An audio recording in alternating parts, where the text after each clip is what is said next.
자, 그러면 7번 문제를 볼게요. 7번 보면 다음은 제1차 경제개발 5개년 계획의 목표와 방침이다. 자, 가에서 잘 보여주는 것으로 예산과 외자 도입 등 관리 등 당시 경제 정책 수립의 핵심적 기능을 담당했던 정부 기구의 이름을 쓰고 이 시기 때 나아 방식 외에도 결과적 외화 조달에 크게 기여한 역사사실 두 가지 쓰시오. 이렇게 했거든요.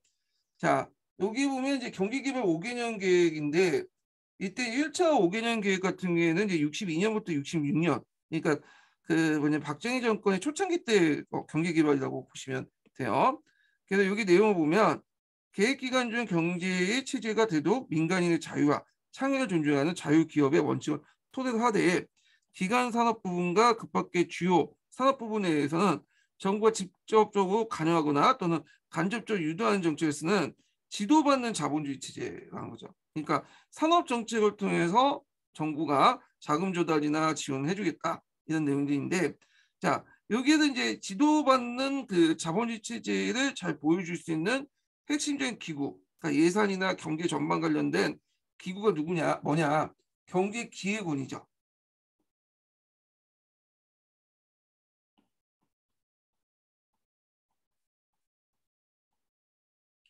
그래서 경제기획원 같은 경우에는 이제 주로 예산이나 자금 조달, 그냥 전반적인 경제에 관련된 내용들을 하고 있어요. 그러니까 막강한 권한을 갖고 있죠. 그래서 경제기획원 수장은 일반 장관보다도 격이 높은 부총리급 대우를 받고 있어요.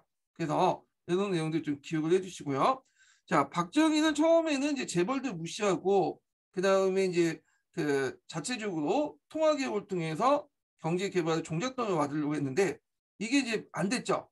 그러다 보니까 재벌들은 경제에 이제 끼어들고 집어넣고 그다음에 또 그 한일 국교 정상이나 그다음에 베트남에 참전해서 박단 외화를 또 획득해서 종잣돈을 삼았잖아요. 그래서 여기서 물어보는 게 외화 조달의 그냥 역사적 사실 두 가지를 쓰시오 이렇게 쓰니까 베트남 파병,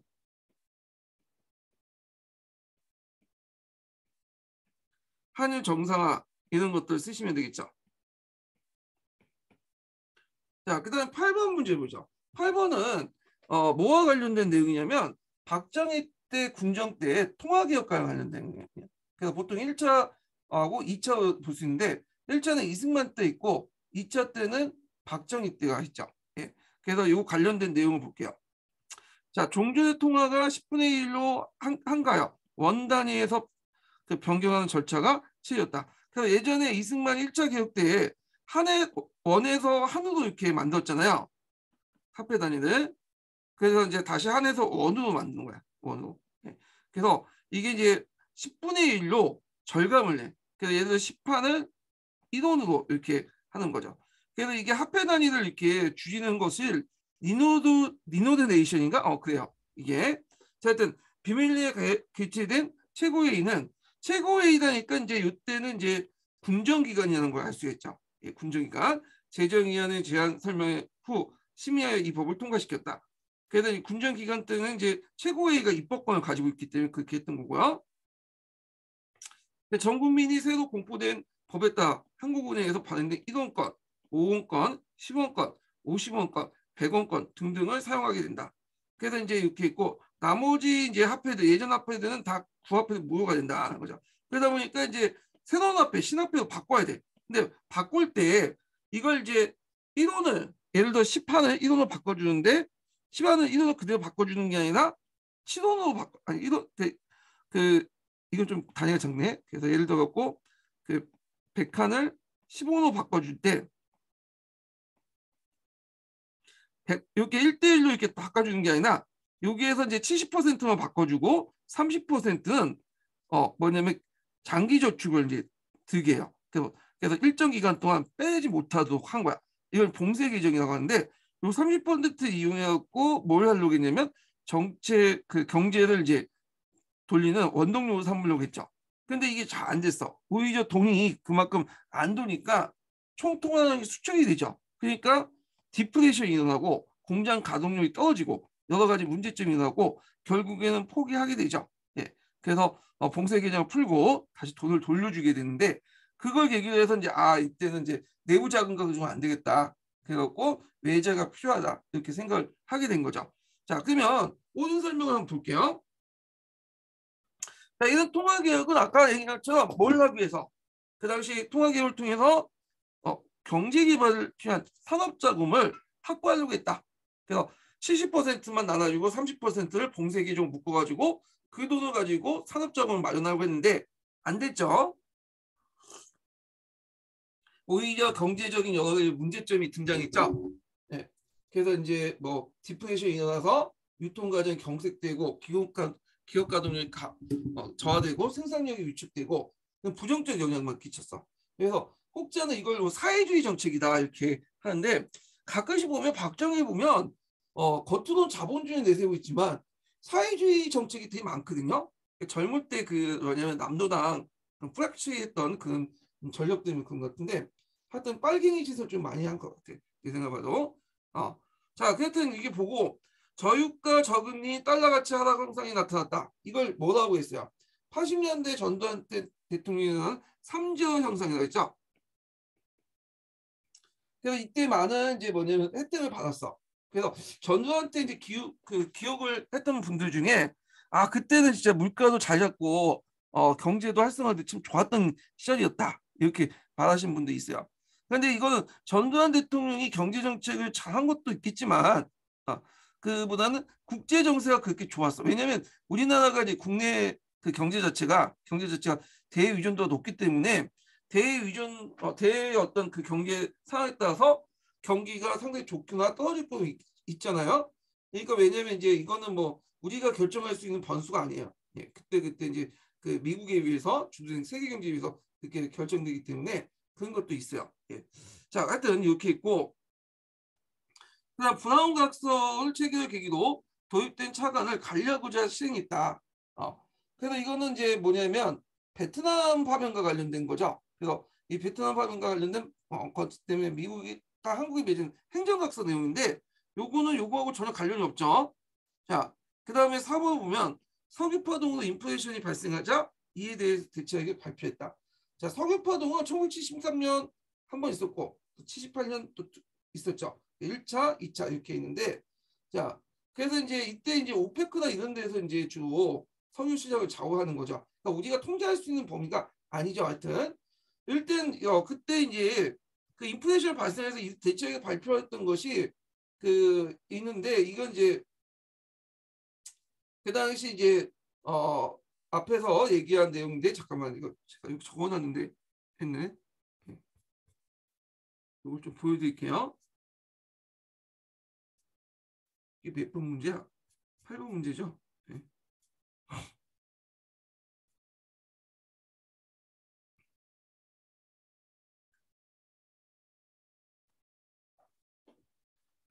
그래갖고 이제 이때 이제 했던 것이 뭐냐 하면 12.7 특별조치예요. 12.7 특별조치. 1974년 12월 7일 날 1차 석유파동 물가 상승하고 원가 상승 수출의 차질을 빚게 되니까 박정희 정권이 한일 평가제도와 석유 등의 임금 요금 인상을 단행했다. 이 관련된 내용들 좀 기억을 해두시면 될 것 같고요. 여기 보니까 12.7 정책이 없네요. 네.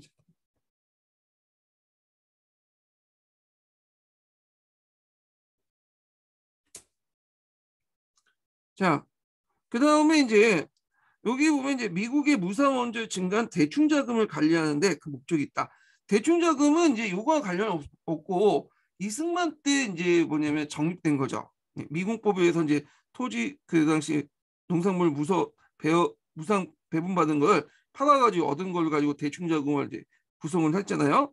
그래서 별도의 계좌를 마련해갖고 대충자금을 마련했는데 자 대충자금은 이제 주로 뭐에 쓰이냐? 주로 이제 뭐 미국 군인들의 그러니까 미군 유지비나 아니면 그 당시 군대에 필요한 무기들을 구입을 하는데 사용하죠. 미국 물자들 구입하는데 이렇게 사용하고 일부는 경제 개발에 또 쓰이기도 했어요. 예. 그래서 대충자금 관련된 내용도 좀 기억을 해주시면 될 것 같아요. 국내 미군의 유지 비용, 무기 구입, 경제 개발 이런 데 사용됐다. 자, 그다음 9번을 보죠. 9번. 9번은 이제 어떤 거냐면 1950년대 상황과 관련된 내용이야. 09년 기출문제인데 이 09년 때 나왔던 그 근현대사 기출문제가 보면 단순히 연대순을 물어보는 게 많았어요. 좀 내용을 안 물어보고 연대순을 가지고 물어보는데 되게 말을 좀 한 조잡했어 문제가. 네. 이때가 이명박이 딱 집권할 때라서 그런지 모르겠지만 근현대사 내용이 상당히 조작한 문제들이 많이 나왔어요. 연대순 단순히 물어보는 형태의 공무원 시행 문제가 좀 나왔는데 좀 볼게요. 다음 설명에서 해당하는 시기에 일어난 사건을 보기에서 모두 고른 것은 이렇게 있는데 여기에서 나온 게 이제 메카시즘이 있죠. 예. 그래서 미국에서 이제 메카시 상원의원이 빨갱이 사냥한다고 하는 그런 성품이 있었고 이런 것들이 사실 이제 한국에서도 정비순 소설의 자유부인이 있어요. 이 자유부인 논쟁이 상당히 유명하죠. 이 자유부인은 어떤 사람이냐면 소설책에 나오는 자유부인은 그 대학 교수예요. 근데 대학 교수인데 그 대학 교수 부인이죠. 대학 교수 부인인데 춤바람이 나가지고 그 당시 제비들하고 논란하는 그런 얘기가 있었어. 그래서 이것 때문에 어떻게 지체 높은 대학 부인이 그렇게 할 수 있냐 해갖고 논란이 났는데 지금 보면 크게 논쟁이 될 부분은 아닌데 그 당시에는 상당히 논쟁이 됐죠. 여성의 성 문제와 관련돼 갖고 성적 자유와 관련돼서 논쟁이 일어났던 것이고 자 하여튼 이게 이제 전반적으로 이제 그 내용이다. 거기 보면 이제 신국가보안법이라는 것들이 나오죠. 네. 그리고 여기 뭐 경제개발 3개년 개혁 요거 예전 시험문이 나왔죠. 신국가보안법은 종전의 국가보안법을 더 강화시켜서 이적행위나 이런 것들 이적 단체의 범위를 상당히 넓게 설정해놨죠. 그래서 정부의 입맛에 맞게 왜냐면 자기 반대파들 이적행위나 이적단체로 몰아가지고 뭐냐면 처벌할 수 있는 근거 조항이 있어요. 그리고 이때 이제 경향신문도 폐간됐죠. 그러니까 이제 1950년대 이승만 정권 때 관련된 내용이야. 이 예움 자체가 한번 시험 문제 나올 수 있으니까 좀 외워주시는 것도 좋을 거예요. 자유부인도 나올 수 있는 요지가 있고 메카시즘도 나올 수가 있겠죠. 그 다음에 신국가보안법, 그 다음에 여기 경향신문 폐간 관련된 내용도 한번 쭉 보세요. 하나하나가 나중에 나올 수 있는 건덕지가 될 수 있어. 예. 자, 하여튼 있고 그럼 1950년대 관련된 내용을 한번 찾아보시면 되겠죠. 일단 보면 자, 기획을 보면 한국과학기술연구원 성립인데 한국과학기술연구원 성립은 1965년에 있었어요. 그러니까 국가의 과학기술 능력 향상 및 그다음 기초 운용 과학 연구 등을 목적으로 설립됐고요. 1965년 박정희 정권 시대니까 이 맞지 않죠? 예. 근데 이게 뭘 중요한 것 같지 않은데 이 당시에 냈어. 예. 그래서 이제 기억을 해두시고 그 나중에 이제 어떤 이제 4차원 이제 볼 때는 교수님이 들어갔고 요것도 기출 훑어보다가 한국과학기술연구소가 나왔네. 괜찮겠네 하면 낼 수도 있죠. 그러니까 그냥 명칭만 외워주세요. 한국과학기술연구소 이렇게 보시면 돼요. 최근에 내용보다는 그냥 명칭 내는 문제들이 많이 냈더라고. 이게 좀 근데 하여튼 뭐 문제가 그렇게 나오니까 이렇게 외워두시고 그 다음에 대한민국 학수원 우리 입장 볼 때 대한민국 학수원이 그렇게 중요한 건 아닌데 그 당시 냈어. 그래서 1952년 이 시대 맞죠? 그래서 학술 발전이 공정에 있는 과학자를 우대에 지원하고 그다음 학술 연구와 그 지원 사업을 행함으로써 학술 발전을 도모하기 위한 설치한 기구다 이렇게 돼 있어요. 있는 기구요. 그다음 한글학회 큰사전 관관 요거는 1957년에 일어났죠. 요거는 좀 나올 수 있죠. 요거는요. 원래 한글사전 편찬 사업은 1929년 조선어학에서 조선어 사전 편찬위원회에서 이렇게 했죠. 조선어학회 그 처음에는 1929년에 조선어 사전 편찬위원회에서 그걸 하려고 했다가 나중에 이게 1936년에 조선어학회죠. 아까 잘못 설명했어요. 그래서 이제 넘어가고 근데 1942년 발간 직전에 조선어학회 사건이 일어나서 원고가 몰수당했어요. 중단됐는데 다행히도 그 원고를 서울역 그 뭐지 창구에서 찾았죠. 그래갖고 결국에는 1947년 뭐냐면 한글협회에서 이제 그 처음으로 큰 사전을 완간을 하게 되고 그러니까 1947년에 1권 출건해서 1957년 6월에 완간돼요. 그러니까 완간된 시점을 따지면 1957년이죠. 47년에서 1957년 맞고, 네. 그 다음에 사상계를 참가했다. 이거는 외워두시라고 했죠.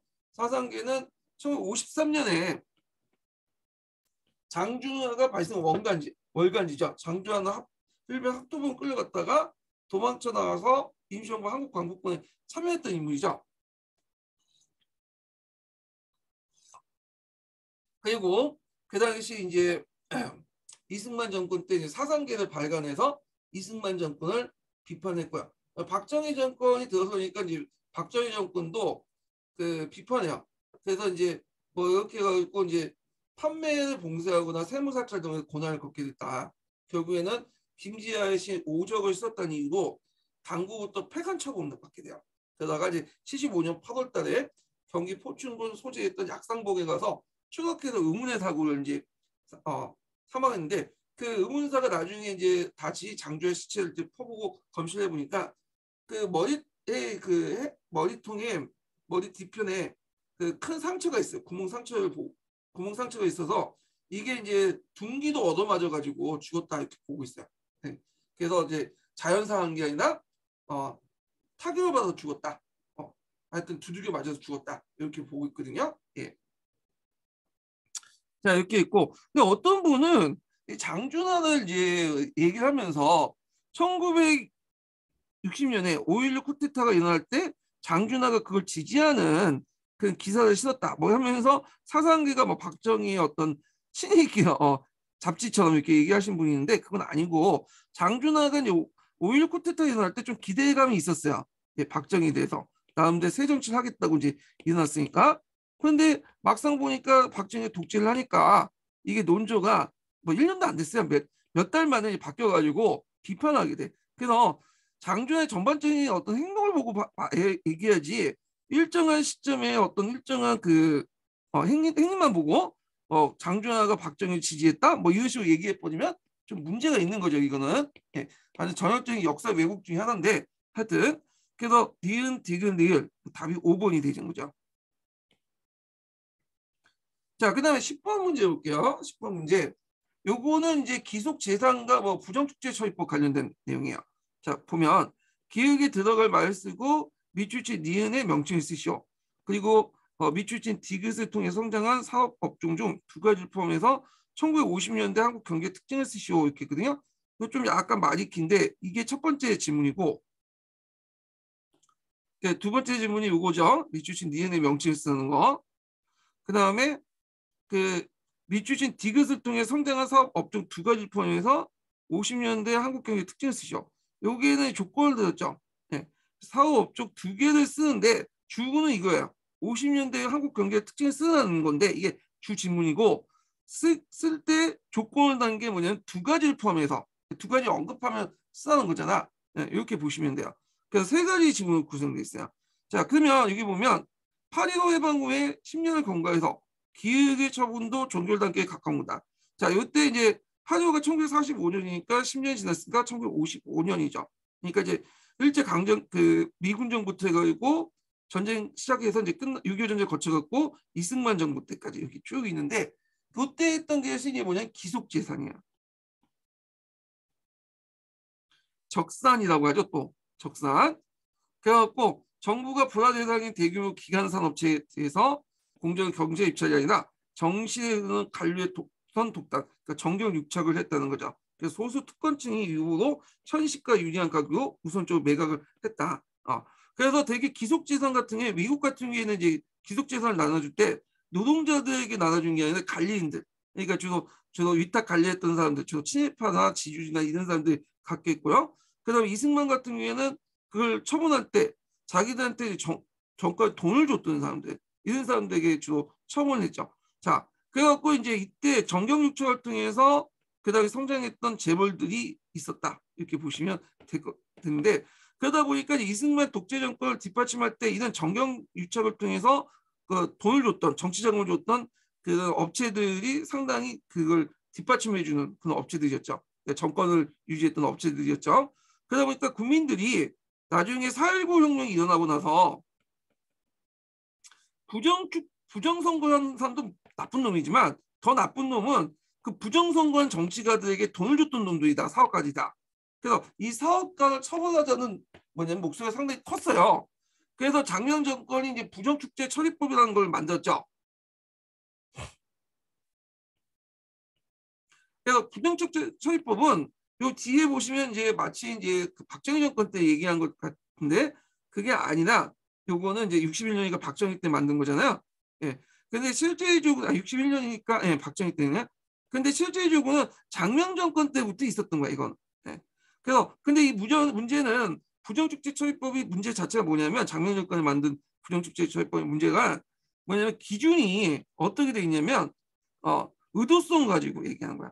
그러니까 기업가는 돈을 주려고 한 게 아니라 돈을 주려고 했던 건 아닌데 정치가들의 압박을 받아서 돈을 주면 의도성이 없는 거죠. 그러면 이 사람은 부정축제 처리법에 의해서 처벌이 안 되는 거죠. 근데 이게 되게 주관적인 게 의도성이 있느냐 없느냐는 거는 어디에 검사가 판단하는 게 아니라 그 기업가가 이제 말려야 돼. 나 기업가가 의도성이 있다고 하면 처벌받는 거고 기업가가 의도적이 아니었다면 처벌이 않는 거예요. 그걸 증명하기 어려운 거죠. 경찰 입장에서는 발언에만 의존해야 되니까 기업가의 발언에 돈을 주고 돈을 준 기업가의 발언에만 그 발언에 의존하다 보니까 이게 안 되잖아요. 자, 그러다 보니까 이제 뭐 소극적으로 이제 처벌할 수밖에 없는 거고 기업가 입장일 때는 누가 자기가 의도적으로 주겠다고 얘기하겠어요. 그냥 어쩔 수 없이 굴복해서 받았다고 갖다 바쳤다고 얘기하죠. 예. 자, 하여튼 이런 것들이 이제 있는데 나중에 이제 정부가 등장하면서 액수를 딱 정해요. 예. 그래서 여기 보시면 알겠지만 5천만 원 이상의 정치 자금을 제공하는 자, 그 1억 이상의 부정이득을 취하는 자, 이 사람들은 의도성 여부와 상관없이 다 부정축제처리법 처리해서 막대한 벌금을 떼이죠. 자, 그러니까 이제 이때 이제 뭐냐면 재벌들이 큰 위기에 봉착하게 된 거야. 그래서 이때 이제 이병철 같은 사람들 이제 삼성 중심으로 해서 회장 때 이병철 같은 사람들 중심으로 만든 것이 정경련이죠. 그래서 정경련이 만들어지면서 이제 정부에 찾아가서 그때 이제 군정이죠. 박정희 정권 딜을 한 거죠. 처음에 박정희도 재벌들 못 믿었죠. 이 사람이 원래 자체가 뼛속까지 이제 그 밑에 이제 사회주의 어떤 성향을 갖고 있기 때문에 재벌들 안 믿었어 이 사람들. 그래서 정부가 이제 직접적으로 나서서 좀 해보려고 했는데 이게 앞에서 얘기한 것처럼 이제 그 통화개혁하면서 안 된다는 걸 인식하게 된 거야. 돈도 이제 자체적으로 조달하기 힘들고 그러니까 재벌들이 이렇게 접근하니까 좋다. 그러면 너희들이 그렇게 원한다면 내가 요 법을 고쳐서 그러니까 이제 앞에 부정축제 처리법이죠. 그 부정축제 처리법을 고쳐가지고 만약 외환을 가지고 가서 공장을 설립하고 나중에 어느 돌린 다음에 정부에 환납을 하면 요걸 면제를 해주겠다. 이런 법을 고쳐요. 그러니까 느슨하게 고친 거지.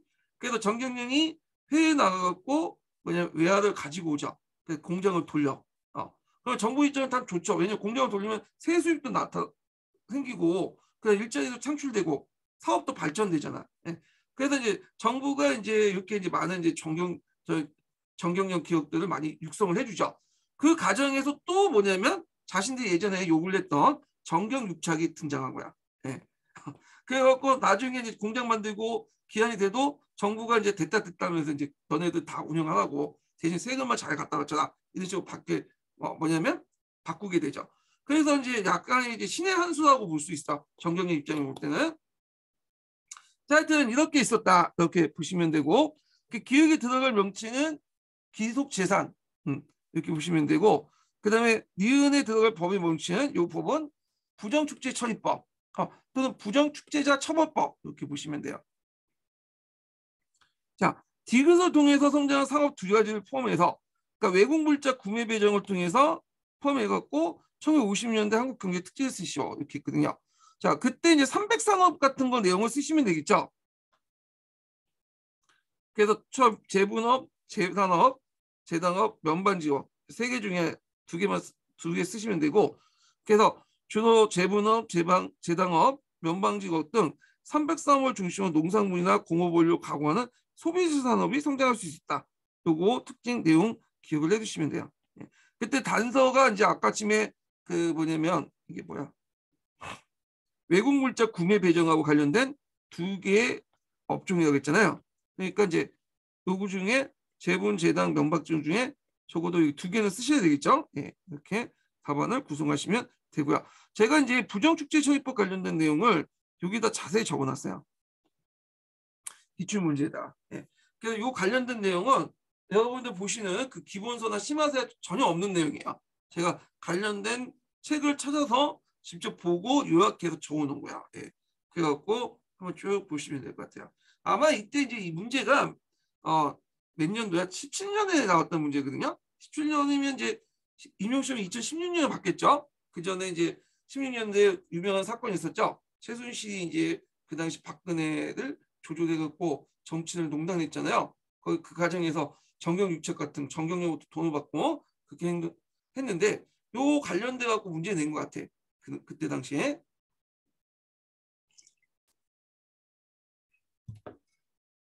자, 그 다음에 이제 뒤에 넘어가서 11번 문제 볼게요. 자, 다음은 박정희 시기 때 외교 문서이다. 기획 조약의 명칭과 니은에 들어갈 내용을 쓰시오. 이렇게 했거든요. 가에 이제 기획에 들어갈 것은 이제 뭐냐? 한일 기본 조약이에요. 그다음에 한일협정이죠. 여기 쭉 보시면 여기 나와 있죠. 국교 정상화 관련된 내용이 있고 2조 관련돼 갖고 예전에 한번 기출 예문에 나왔던 거죠. 1910년 8월 22일 날 그 이전과 대한제국과 일본 간에 체결된 모든 조약 및 협정이 이미 무효임을 확인한다. 여기에서 이미를 강조하는 건 일본 애들이고 무효를 강조하는 건 우리 측의 입장이죠. 우리 측은 1918년 8월 20일 날 한일 병탄조약 이전의 조약이 모두 무효니까 그 후 35년 동안의 그 후에 지배는 불법적인 지배다. 이렇게 된 거고 얘네들은 그 전에 합법적인 지배였는데 1945년 8월 15일 강복구에는 이미 이제 뭐냐면 없어졌으니까 사문화됐으니까 이미 무효가 됐다. 이렇게 한 거야. 그러니까 이미자를 되게 강조한 거야. 하여튼 각기 다르게 해석할 수 있는 부분이죠. 예.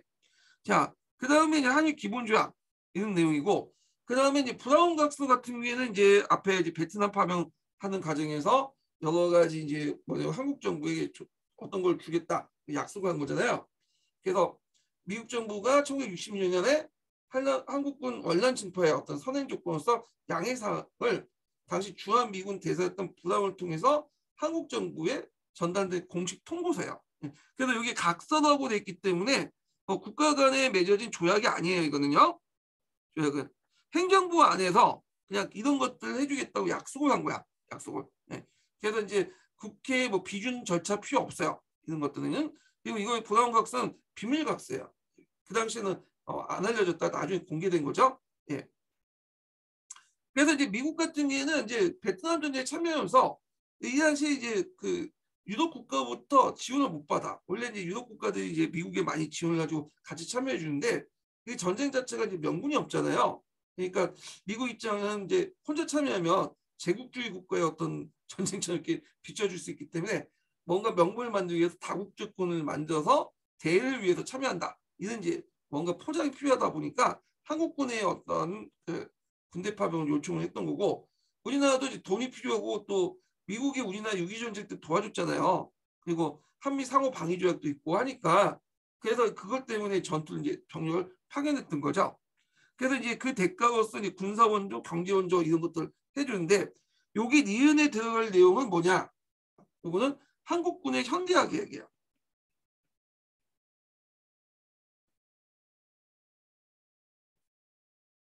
그래서 6.25 전쟁 때 미국이 우리나라를 많이 도와줬죠. 그리고 한국군을 재건하는 데 큰 역할을 해요.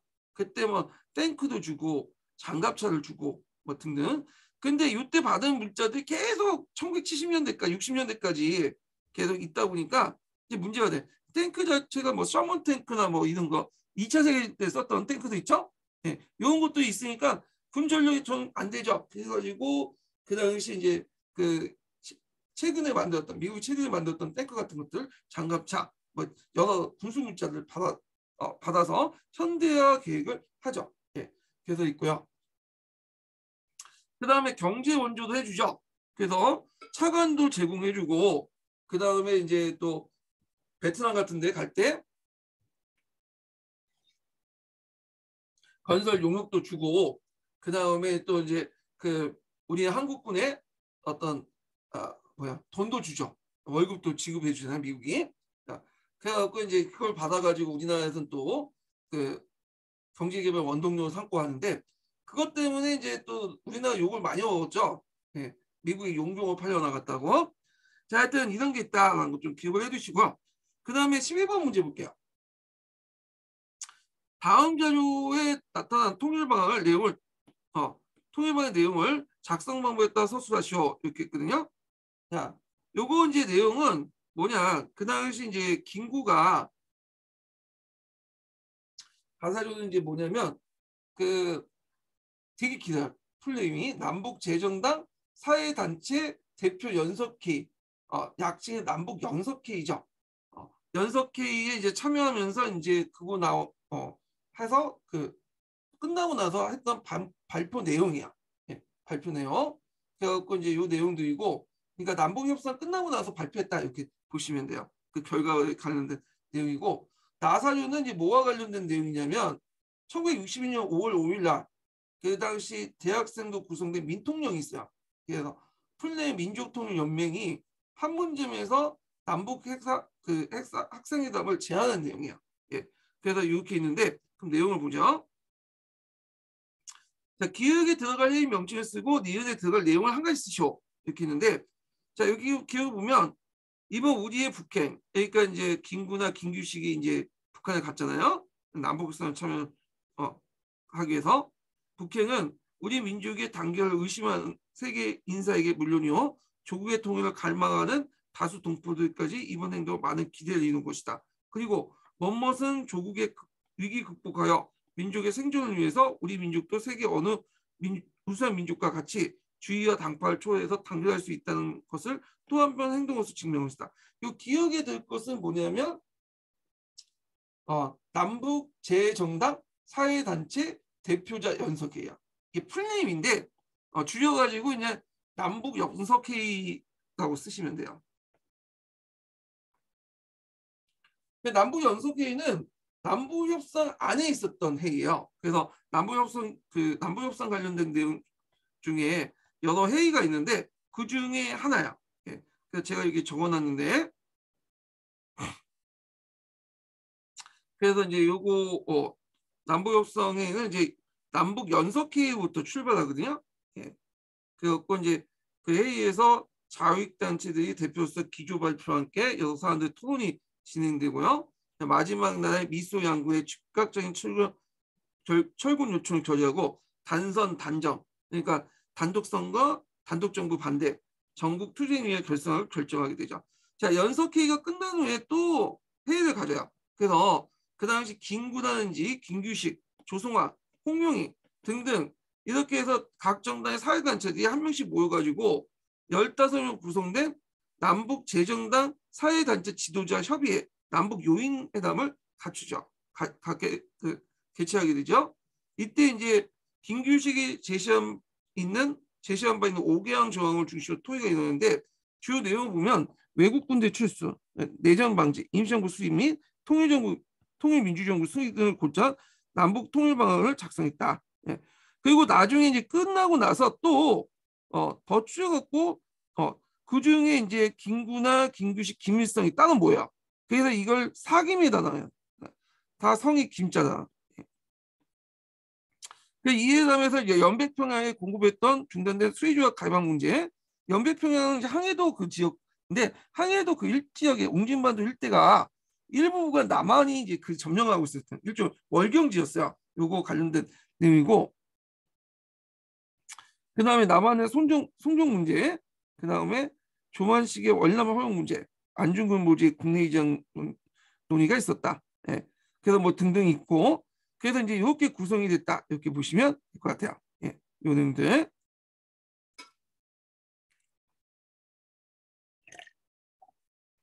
그래서 남북 간은 김구와 김규식의 남북회담 성과에 대한 공동 성명서 내용이고요. 그 다음에 이제 또 물어볼 게 뭐냐면 니은에 들어갈 내용을 쓰시오. 자, 그래서 쭉 있고 이 회의는 자주적인 민주주의 통일 조국 재건하기 위해서 니은을 요구하는데 의견이 일치했다. 남북 연석의 결정 내용을 얘기하죠. 여기에서 이제 주 내용을 보면 앞에서 언급한 것처럼 그래서 남한의 단선 단정을 반대하고 미소 양군의 철퇴를 요구했다. 이렇게 보시면 돼요.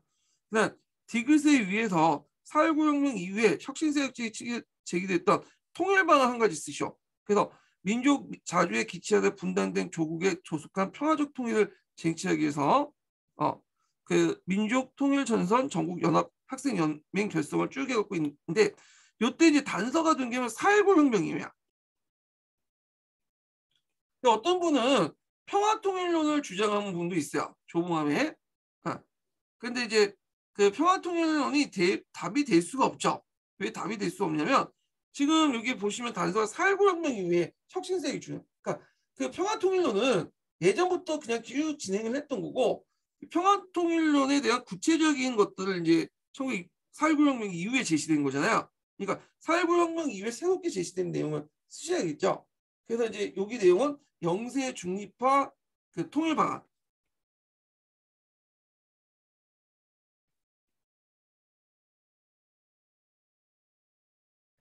그 다음에 남북 협상을 통한 자주 통일 방안.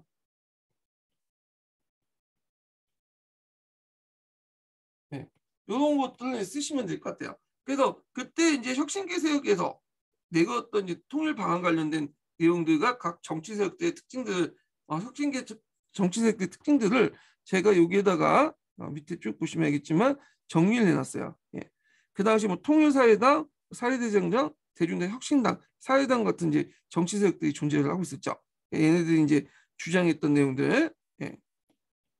이런 것들 이제 좀 봤고요.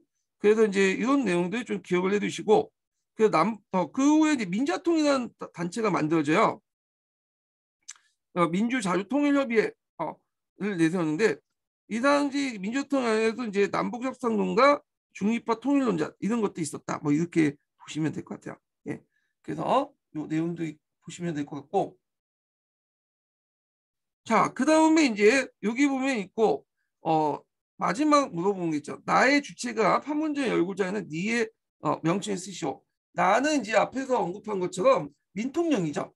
네. 그래서 민족통일연맹이라는 학생 조직인데 원래 학생들이 처음부터 통일운동에 관심이 있었던 게 아니야. 처음에 이제 얘네들 새생활 운동해갖고 학내 여러 가지 부정부패라든지 뭐 계몽활동 이런 것들에 주도했다가 나중에 이제 혁신기들이 주장했던 그 통일운동에 관심을 갖게 돼요. 그래서 얘네들도 이제 민통령을 구성했고 왜냐면 통일운동을 하게 되는데 얘네들이 이제 제안할 게 뭐냐 판문점에 가서 학생회담을 하자. 그래서 형제 이곳으로라 그리고 다 같이 행군하자. 북쪽의 형제들이 더불어 강의로운 조국의 내일의 통일을 위해서 모의 강장으로 나가자. 이렇게 판문점이야. 판문점에서 학생회담을 갖자. 물론 이게 안 됐죠. 네. 정부가 말도 안 된다 하면서 거부를 했죠.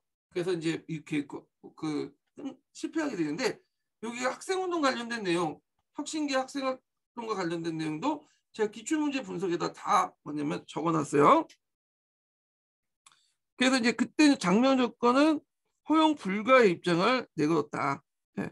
대학생들이 직접 판문점에서 북한의 학생들이 만나겠다고 이란 제안은 사회적 일대 파란을 일으켰고 장명 여건은 즉시 허용 불가라는 입장을 밝히고 성건설 후 통일을 주장하여 통일 문제는 경제 문제를 해결한 다음에 하자.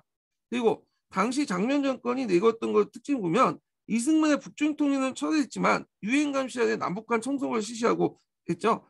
그래서 실질적으로는 그냥 이승만 정책, 대외적인 그 통일 정책을 계승했다 이렇게 보면 돼요. 그래서 경제 정책을 제일 줄 내세워서 통일 정책의 소극적이었다. 이렇게 보시면 되고 박정희 정권도 마찬가지예요. 박정희 정권이 딱 등장하자마자 통일 정권, 통일 정책 별다른 통일 정책도 없었어요. 그냥 기존 정권 했던 방식대로 계속 유지됐던 거고 제대로 된 통일 정책이 1970년대 등장했다고 했죠. 어느 정도 우리가 이제 경제력과 군사력이 어느 정도 이제 다진 후에 자신감을 가진 후에 등장했다 이렇게 보시면 될 것 같아요. 자, 그래서 이 내용도 있고요. 제가 볼 때는 그냥 북한의 선전선동에 그냥 놀아난 것 같아. 그 당시 그 학생들이 저는 뭐 평화를 통해 북한과 대화를 통해서 통일하겠다는 입장을 가지고 있지 않아요. 예, 하나도 지금 북한 정권의 입장을 보면 밝았지 않은 소리 같아. 좀 이상적인 거야, 이상적인. 예. 자, 하여튼 이렇게 있고 13번 문제 볼게요. 13번 보면 다음 자료를 읽고 작성 방법에 서술하시오. 되게 이제 뭐와 관련된 내용이니까 여기 52년, 뭐 52년, 54년 관련되고 뭐 정치와 관련된 내용이니까 이승만 관련된 내용이겠죠. 이승만. 예. 자, 여기 보면 이제 그 52년 6월 17일 날 기사 관련된 내용인데 5월 25일 날 사실상 부산 지역과 대한민국의 다른 지역에 계엄령을 선포되었다. 그리고 이로 인해서 이 대통령은 국회의 위원들을 체포하고 그 다음에 국회 손에서 뭘 뺏었다. 이게 대통령 선출권을 뺏은 거죠.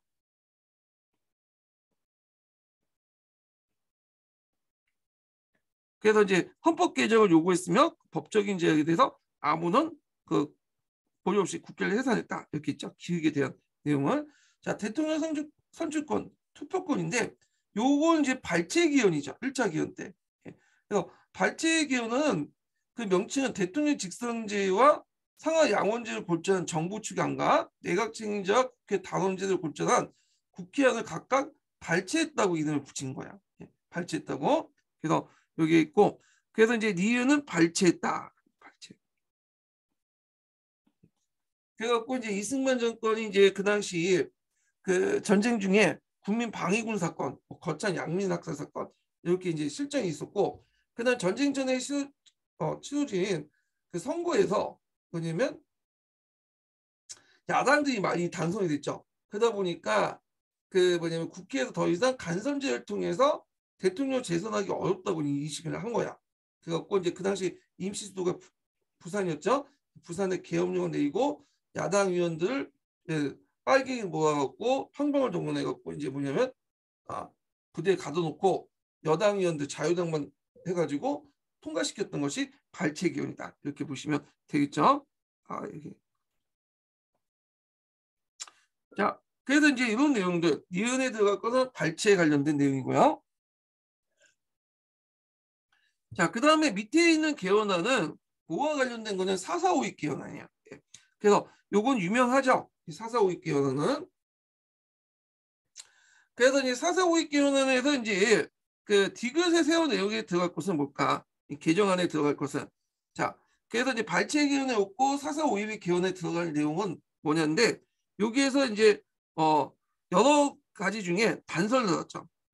대통령 주인과 거리에 대한 내용을 한정해서 쓸 거. 그래서 내용 중에 이제 요에 한정돼 쓰면 일단 대통령 주임 전에서 그대로 유지되죠. 헌법에 보면 대통령 주임은 그대로 유지돼. 발췌 개헌하고 4.4.5.2 개헌은 그대로 유임이 되는데 뭐가 다르냐 하면 거기에 부칙을 둬요. 부칙을. 주임은 뭐냐면 그다음 부칙을 둬서 3선을 이제 하도한 거죠. 예, 3선. 누구만 이승만만 이제 3선을 할 수 있다. 이런 거를 주죠. 그래서 두 번까지는 누가 다 되는데 초대 대통령 하나에서만 3선이 가능하다. 이런 식으로. 그래서 이승만이 이걸 바탕으로 해서 이제 뭐냐면 대통령 선거를 나아갈 수 있었던 거죠. 이거 거리라는 것은 대통령이 유고시 뭐냐면 갑자기 죽거나 사고에 죽거나 질병을 죽거나 이럴 때 자리가 비울 때 권력 구조를 어떻게 할 것이냐 그 관련된 내용인데 이때 4.4.5.2 개헌에서는 4.4.5.2 개헌에서는 어떤 식으로 했어요. 4.4.5.2 개헌안에서는 그 당시 대통령이 죽으면 누가 있는 거야? 유교시 부통령이 그 자리를 있는 거죠. 부통령. 미국도 똑같죠. 대통령 죽으면 그 다음에 부통령이 되잖아요. 예. 아이제호 죽었으니까 아이제호란다. 누구죠? 루즈벨트가 죽었으니까 트루먼이 대통령이 됐잖아요. 그런 식으로. 루즈벨트 대통령이 죽으니까 부통령이 또 트루먼이 되는 것처럼 이제 부통령이 되는 거야. 근데 이제 그 당시 이게 되게 중요한 게 뭐냐면 그 당시 이제 그 이승만이 상당히 고령이었죠. 그냥 언제 죽을지 몰라. 그러다 보니까 대통령도 중요하지만 이승만이 죽은 다음에 그 다음에 부통령 요걸 둘러싸고 이제 나중에 3.15 부정선거가 일어나자 어떻게든 장면을 이제 보다는 이기붕이죠. 그 당시 이기붕을 이제 부통령 당선시키기 위해서 하다가 무리하게 하다가 3.15 부정선거에 갖고 이제 4.19 혁명이 일어난 배경이 되죠. 예. 그래서 요거 발췌 기원항하고 4.3 오익 기원항 관련된 내용이다. 이렇게 보시면 돼요. 두 개는 발췌 기원, 요 마지막 거는 4.4 오익 기원. 예.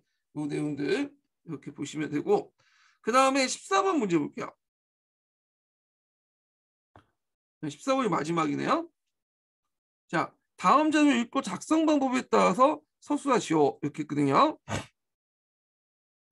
자, 작년 10월에 기후기후 발생한 후에 시국 수습 대책과 공산주의 세력을 대비하고자 모든 방안을 강구해왔는데 국가대사 시 학도들이 총궐기하여 조국을 수호하여만 하겠다는 역사적 민족적 그 행동 요청으로 학도국단을 결성을 준비해오는 중 서울시에서 8월 8일 서울운동장에 서울시내 10만 학도들 호국단 결성을 보게 되었다. 그래서 이제 이렇게 있고 49년 3월 9일의 얘기죠. 이건 10월 달이니까 작년 10월이면 49년 3월 10월이니까 작년이니까 1948년 10월이죠. 그래서 뭐가 발생? 10월 달에 1948년 10월 달에 일어난 게 뭐야? 여순 순천 반란 사건이야.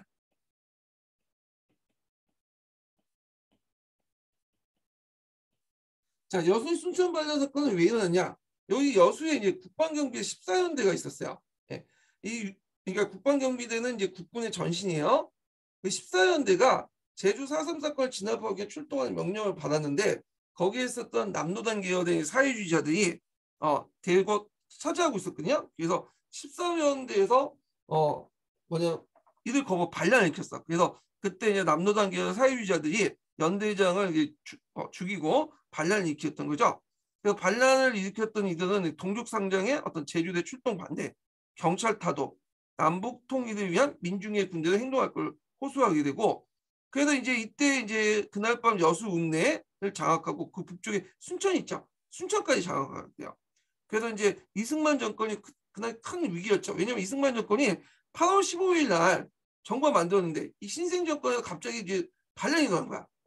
그래서 정부에 상당히 뭐냐면 탁을 줬던 거죠. 신생 정부에. 그래서 이제 이승만 정권은 이 지역에 계엄령을 선포하고 군대를 파견해 진압을 했어요. 그래서 이 진압 후에도 반란 군인들하고 일부 주민들이 빨치산을 조직해서 저희 유격전을 전개했는데 우리가 생각하는 그 지리산 빨치산 부대들 6.25 전쟁 때 지리산 빨치산 조직은 아니에요. 이들은 있다가 전쟁 직전에 이제 진압당해서 없어졌어요. 예.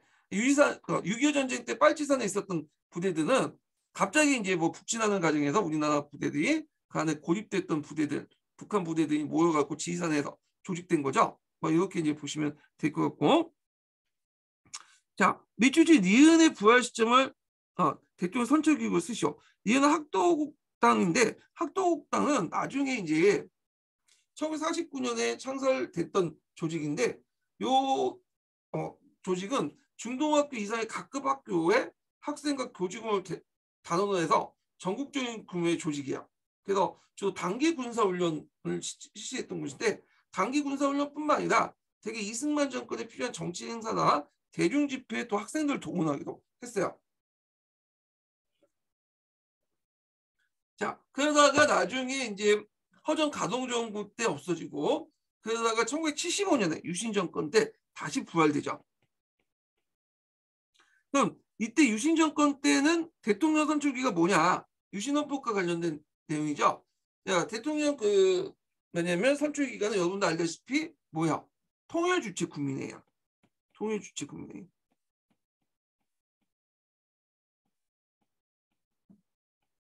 그래서 대통령이 통일주체 국민을 통해서 간선제를 통해서 대통령이 됐잖아요. 그래서 유신 정권 그 유신 정권의 내용이죠. 유신헌법의 내용이죠. 그래서 통일주체 국민회의고 간선제 방식으로 선출됐다. 이렇게 보시면 돼요. 예. 자, 그 다음에 이제 가도란의 기획 직후 이승만이 미추친 디귿 같은 목적으로 1948년에 단행 조치를 두 가지 쓰시오 이렇게 했거든요. 자, 기획 직후 그러니까 이제 여순 순천 반란 사건 이후에 정부에서 조치된 디귿 같은 목적. 디귿은 뭐야? 모든 반민족 행위와 박국가적인 사상을 철저히 쳐부시고 이건 뭐예요? 그 당시에는 반공이죠. 반공익격에서 사회주의자들 이제 뭐냐면 척결되어 있죠. 예. 그래서 반공주의격에서 1948년에 단행된 조치야. 그러니까 여성 순천 사건이 일어나고 나서 1948년에 이때 이제 사회주의자들 처벌하기 위한 그 조치가 뭐냐? 요 내용이죠. 요 내용들 보면 일단 국가보안법을 만들었어요. 예. 국가보안법을 했고 그다음에 군대 내에 자익들이 많았죠. 숙군 작업을 했어. 예. 그래서 그 당시에 이제 군대 내에서는 주로 예전에 일본군 반주군 출신의 장교들과 그다음 강복군 활동을 했던 독립운동가 출신의 어떤 장교들과 또 한편으로는 사회주의자도 많이 있었어요. 왜냐하면 이제 미군정이 조선 위조 진파 조선 정판사 위조 집회 사건을 해갖고 사회주의를 탄압하니까 남로당이 불법화됐잖아요. 조선공산당이 불법화되다 보니까 그때 이제 그걸 좀 피하기 위해서 국방경비대에 많이 들어갔어.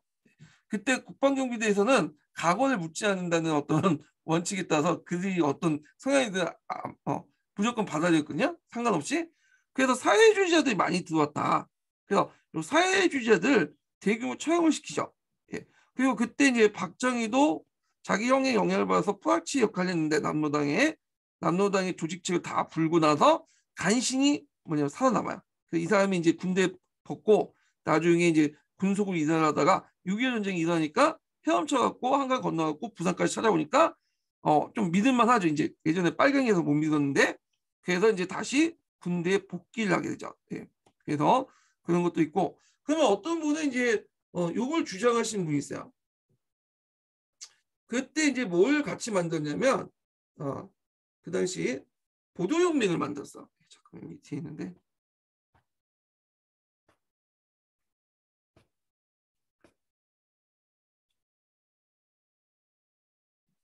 자, 여기 이제 보면 국민보도혁명이 만들어졌는데 국가보안법이나 국민보도혁명이 는 비슷해요. 동일한 목적을 만들긴 했는데 이 국가보안법은 1948년이고 요거는 1949년이에요. 근데 단서는 뭐라고 했죠? 예, 1948년이라 했잖아. 예, 그러니까 여기 국민보도혁명은 답이 될 수가 없죠. 답이 될 수가 없어요. 예, 그 내용들 좀 기억을 해두시고요. 예, 요 내용들 같이 기억을 해주시면 돼요. 그 국민보도혁명은 이제 그 사회주의였다가 정양한 사람들 대상으로 만든 단체인데 할당제를 실시해서 자기가 사회주의가 아닌데도 불구하고 할당제를 실시했기 때문에 이제 뭔가 좀 거기 할당량을 채우기 위해서 그때 지방 그 공무원들이 이들 이제 일반 농민들이나 사람들을 그냥 무조건 채워 넣었죠. 그래서 나중에 이제 6.25 전쟁이 터지고 나서 단순히 국민보도혁명이라는 이유로 사회주의자로 판단돼서 대규모 처형된 사건이 나요.